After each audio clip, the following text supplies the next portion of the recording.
আগে আমরা চান্নার কাছ থেকে কৌশলে সবকিছু শিখালে তারপরে আমরা নাটা করার পোলাপয়েন্টে শিক্ষা দিব।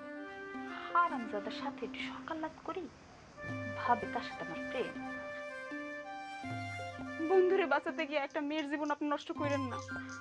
ইয়ে আসলে হয়েছে কি, মৌসুমী নিজেই। ছোট ওস্তাদ, এটা কোনো কথা বললেন নাকি? হ্যাঁ, একই মানুষ একসঙ্গে সাদ্দামের দলের হয়ে কাজ করবো আবার বুশের দলের হয়ে কাজ করবো, এটা হয় নাকি?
যা,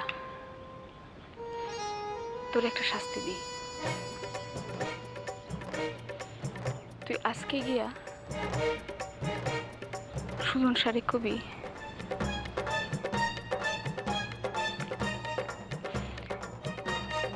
যে তুই মৌসুমীরে বিয়ে করতে চাস।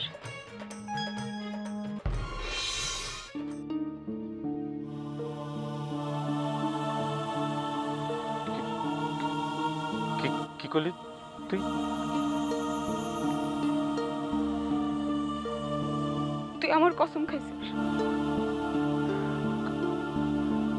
তোর কি মাথাটা খারাপ হয়ে গেছে? তুই যদি আমার কথা না শুনো, তুই আমার মরা মুখ দেখবি।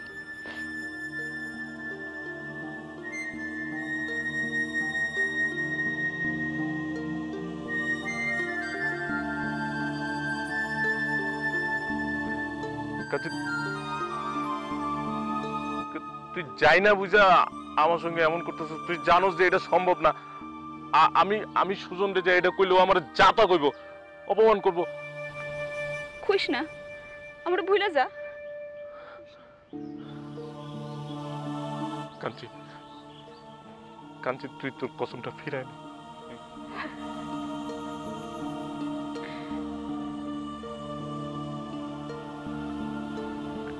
তুই আমার ভুলে যা। তুই তোর রাস্তায় হাঁট আর আমি আমার।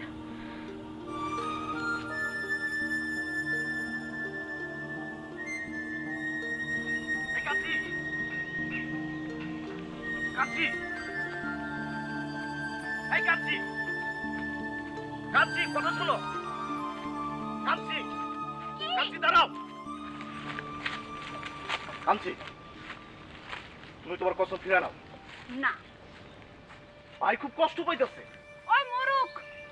কি করে কাঞ্চি, তুমি বাইরে মরতে কইলা?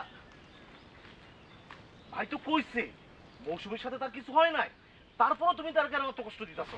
দেখেন, আপনি আমাদের বিষয়ে না গলেন না, ঠিক আছে? না, অবশ্যই না, আমি অবশ্যই নাক গলাবো। কেন, তুমি অনেক পোলাগুলোকে মেলামেশা করো না? কইতে চাই না, তারপরে কইতে হইতেছে। তুমি মেম্বারের সাথে ঢলাঢলি করো নাই? ওই ওই তুই কি করবি? তুই জানোস বয়স তোর চেয়ে কত বড়? জানোস? বিনা ভাই আমি যাই। ভাই খারাপ। ওই তুই ওর কাছে মাপচা মাপচা মাপচা। আজকে থেকে তোর আমার সমস্ত সম্পর্ক শেষ। তুই তোর ইচ্ছা মতো কাজ করবি, আমি আমার ইচ্ছা মতো কাজ করবো। যা।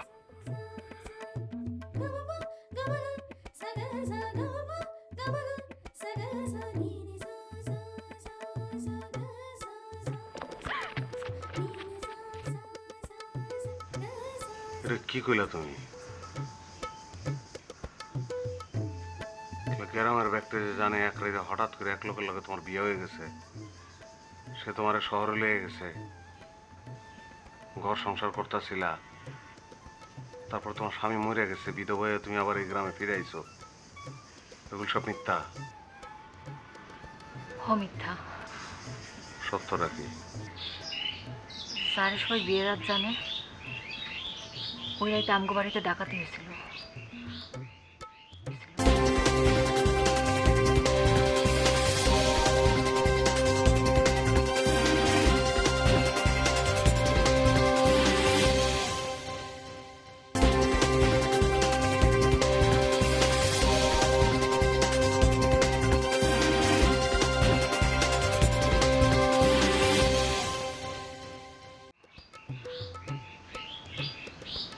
ডাকাতটা সোনা দায়না টাকা পয়সা সব নিয়ে ওর হাউস মিটে নাই, ওরা আমার ওটাই নিয়ে গেল।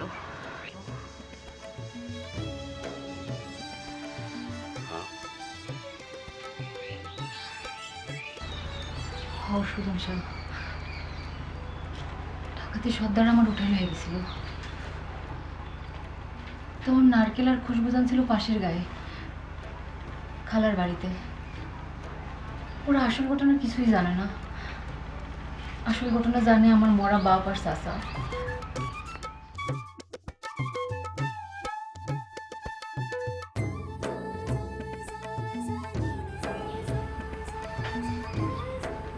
নাম কও।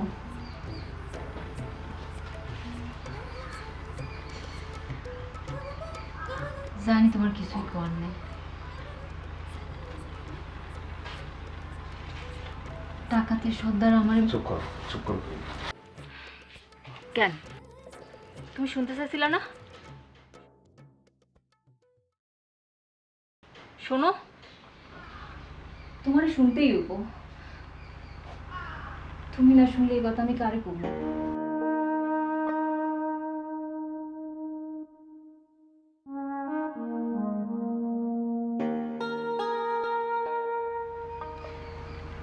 কিছুদিন পরে ডাকাতি সর্দারের ডান হাত খুন করলো ডাকাতি সর্দারের। 5টা বছর আমি বন্দী হয়েছিলাম ওই জানোয়ারটার হাতে।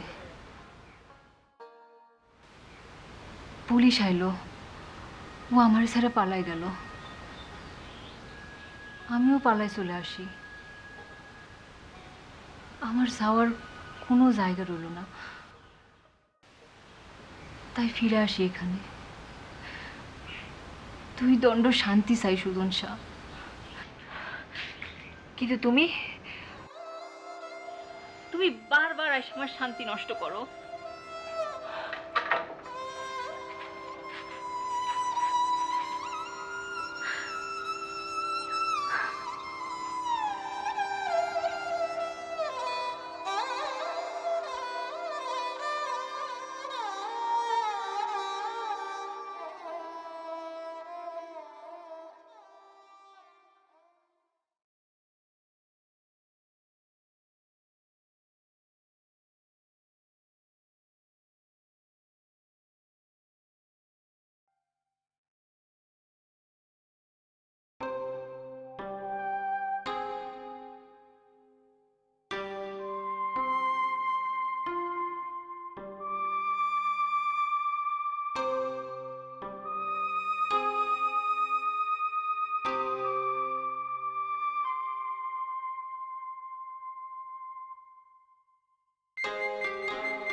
ভাই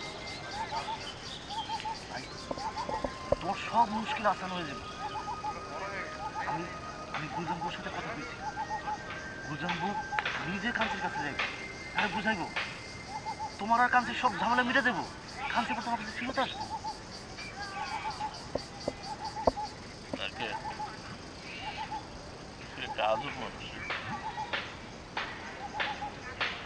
কান্তি তোরে চর মারলো, তারপর তুই কান্তির আমার জন্য কথা। ভাই তুমি কাঞ্চিরে ভালোবাসো, আর আমি তোমারে, আর তোমার খুশির জন্য এইটুকু অপমান সহ্য করতে পারো না, তাইলে আমরা কিসের বন্ধু?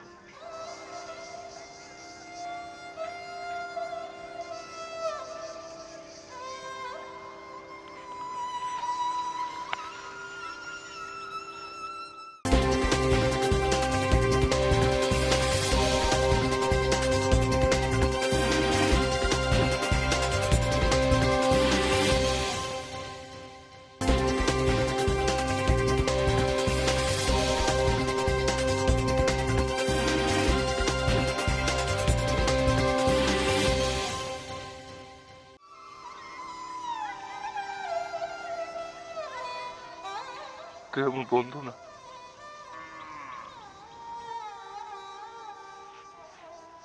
তুই আমার ভাই নাকি? ভাই, তুমি আমার আর একটা কথা রাখবা? ক ভাই, ক। গুলজান বাবু যদি সত্যি সত্যি কাঞ্চিরে ফিরাই নিয়ে আসে,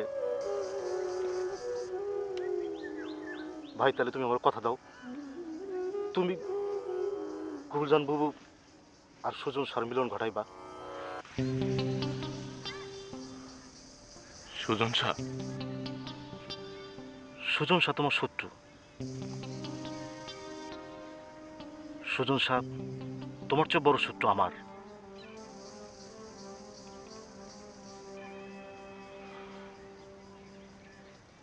কিন্তু গুলজান বাবু, পিলা ভাই, পিলা ভাই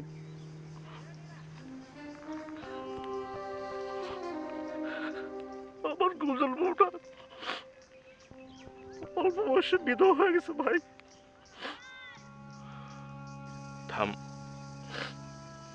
থাম না, থাম, থাম তুই। গুলজান আমার অনেক কাছের বন্ধু, অনেক ছোটবেলার বন্ধু। গুলজানের একটা ইশারায় আমি সব ওলট পালট করে ফেলতে পারব। গুলজারের ইশারায় আমি সব করতে পারবো। গুলজান চাইলে সুজন স্যার ক্ষতি কেউ করতে পারবো না, কোনোদিন করতে পারবো না, কোনোদিন। পিলা ভাই, তুমি বড় আজব মানুষ, আসলেই আজব।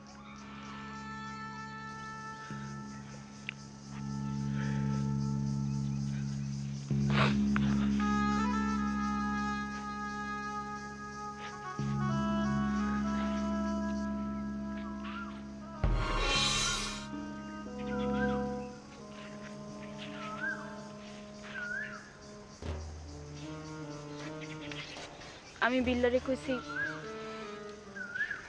সে যাতে তোমার ভাইয়ের সাথে তোমার আর হের বিয়ার নিয়ে কথা কয়।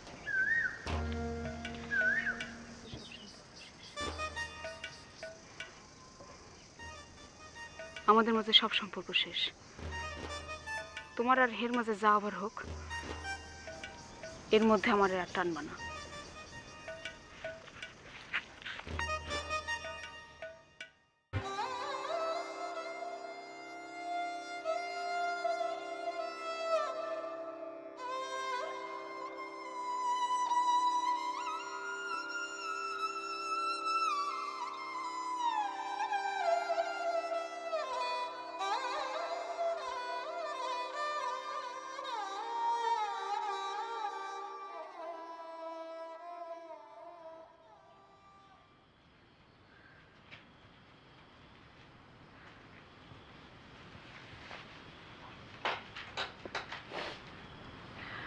কি হয়েছে বাবু? কিছু না। না, কিছু তো হয়েছেই। আরে বোকা, কিছু হয় নাই। সুজন সারে দেখলাম তোমার ঘর থেকে বাইরে হয়ে যেতে, কাঁদতে কাঁদতে বাইরে হয়ে গেল। তুমিও কাঁদতেছ। মানে আমি যদি কিছু করতে পারি তাহলে আমার কও। তোমাকে দুইজনের চোখ দেখে আমি বুঝছি তোমরা দুইজন দুইজনকে ভালোবাসো।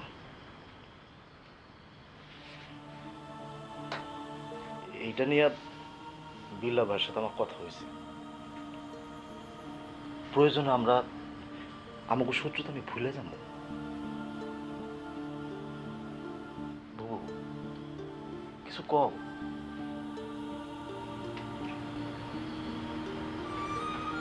নারকেল খুব গান শুনতে ইচ্ছা করতেছে। কি কও বাবু? একটা গান শোনাবি?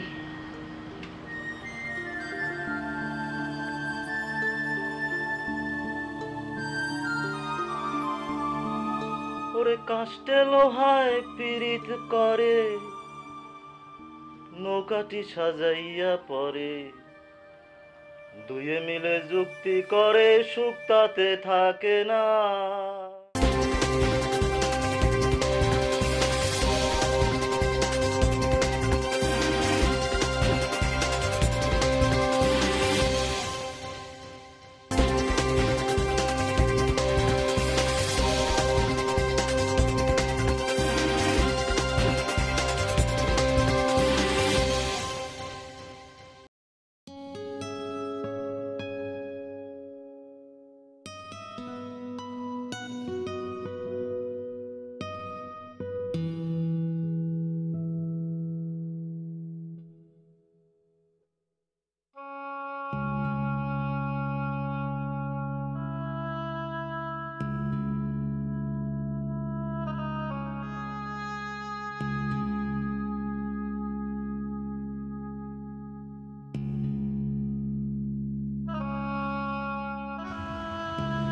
আসমানের দিকে তাকায় কারে খুঁজো ভৈরব কাকা? পূজা তুই কারে খুঁজো ওই আসমানে? যে গায়েন উপরে বৈশাই দিন দুনিয়া লীলা নিয়া গান বান্ধে, কখনো ফেরবেন গান, কখনো সর্বনাশের গান, সেই গায়ন রে খুঁজি। তুমি দেখি এখনো পুরানো ভাবে ঈশ্বরে বিশ্বাস করো। এটা কি কস পূজা? ঈশ্বর বিশ্বাস তার আবার নতুন কি পুরান কি? আগের মানুষ তিনারে ভয় পাইয়া আসমানের দিকে চাইয়া তার কাছে দোয়া চাইতো, কিন্তু তিনি তো শুধু উপরে না, নিচেও থাকে, ডাইনেও আছে, বামেও আছে। এই বুদ্ধি হইতে মানুষের বহুত সময় লেগে গেল।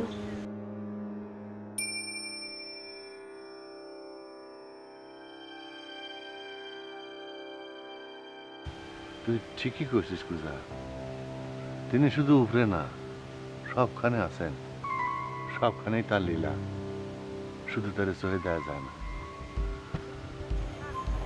পাইবা,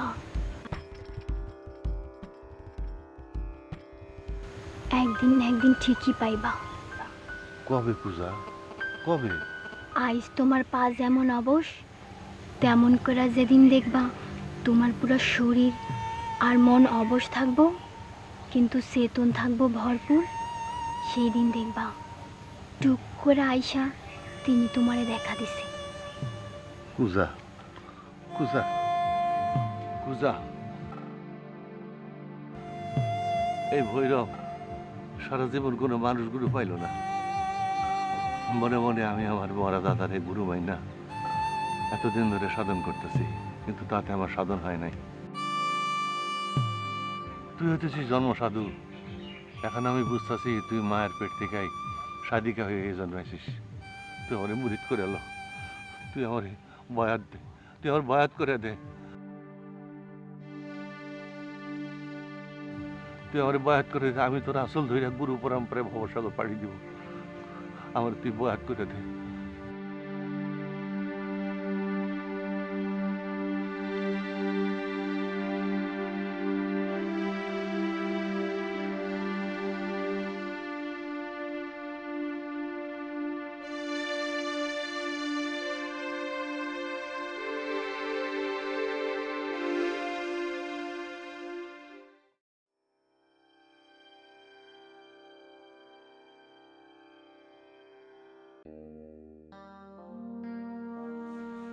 যখন থাকি তখন জানি, এখন থাকতেছি না তাই জানতাছি না। ওই তুই আমার লগে এমনি তেজ দেখার কথা কইতেছিস কে? হ্যাঁ, আমারও সহ্য হইতেছে না। এবার এমনিতে কম আম হইছে, তার উপর বাজান তো পুরা পাড়ারে আম দেব, না দিয়ে উপায় নাই। যখন আম পাড়ার দিন আসবে পুরা পাড়া এসে হাজির হইবে, নিজের গাছের আম নিজেই পাই না, বলেন তো কাক পক্ষী খাইব? এটা সহ্য হয়? তুমি তো দেখতেছি বেশ চালু আছো রে মা। তো কি হয়েছে? আমি কি ওর কাছে আম চাইতে যাইতেছি নাকি? আমরা যাইতেছি ওর কাছে আম চুরি করতে। তোমার লাগে আমার কথা আছে। হাত ছাড়। ছাড়বো না,